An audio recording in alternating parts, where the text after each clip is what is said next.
Dois estudantes universitários aqui de Campinas. Eles resolvem formar uma sociedade. O projeto, um bar, uma espécie ali de casa noturna. Só que essa sociedade vai terminar em morte. E você vai entender essa história trágica. Você vai ver agora como é que a polícia conseguiu descobrir que o corpo carbonizado, com uma mão amputada, abandonado em um lixão, era de um desses estudantes, do Pedro. E a polícia vai descobrir que quem matou o Pedro foi o próprio sócio. Pedro Gobira Matos, de 19 anos, era um jovem de classe média. Ele se mudou do Rio de Janeiro para esse prédio em Campinas com a intenção de estudar marketing nessa faculdade. Mesma instituição de ensino onde Michael Douglas dos Santos, de 23 anos, estudava Direito. Eles chegaram a fazer uma matéria na mesma sala. E foi numa dessas aulas que Michael Douglas teria proposto a sociedade para Pedro.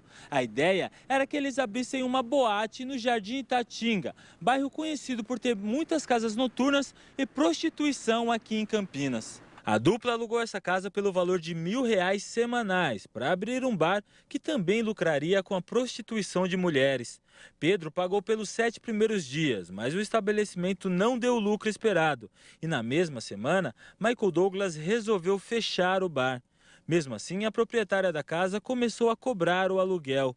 Por meio de mensagens de celular, Michael Douglas justificou a falta do pagamento, dizendo que foi traído por Pedro e que iria se vingar. No texto, o criminoso afirma que iria tomar o carro do jovem e um dinheiro que ele tinha guardado. O crime aconteceu no estabelecimento em que Pedro e Michael Douglas eram sócios. O assassino teria cobrado o valor do aluguel semanal, mas Pedro questionou o fato de ter que pagar sozinho a taxa que os dois deveriam dividir. Depois de uma discussão, Michael Douglas estrangulou o sócio e, com a ajuda de um comparsa, executou um plano para esconder o corpo da vítima. Ele narrou que levou o Pedro até o interior da boate e lá eles discutiram, onde ele foi obrigado a dar um golpe de asfixia, conhecido como mata-leão, e na sequência, como ele ainda resistia, ele foi obrigado a enrolar um fio de telefone ou algo do tipo em torno do pescoço dele. O assassino e o comparsa, Sérgio da Silva Santos, de 29 anos, atearam fogo na vítima 2 vezes e depois abandonaram o corpo na estrada da Vaquejada, em Montemor,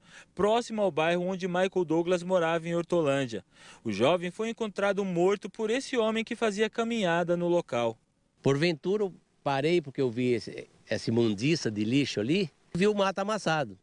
A curiosidade foi tanto, queria ver o que tinha naquele mato amassado. Andei 5 metros para frente e parei com o corpo. Voltei correndo para trás. É mesmo? Agora fiquei em dúvida em chamar a polícia, porque eu não sabia se era um manequim, se é realmente um corpo. Em virtude desta falta desse pedaço, realmente os familiares, inclusive do Pedro, desconfiaram que poderia ser ele. Michael Douglas e Sérgio negam que tenham amputado o antebraço da vítima, mas as evidências nos levam a crer que realmente eles assim o fizeram, exatamente para dificultar a identificação do cadáver. Uma outra suspeita é que os criminosos tentaram usar a mão do jovem morto para desbloquear o celular dele, que é destravado por reconhecimento de digital. Eles negam que tenham realizado esse tipo de conduta, já que o celular da vítima foi formatado, né? Foi encontrado em posse de terceiro que havia adquirido do Sérgio.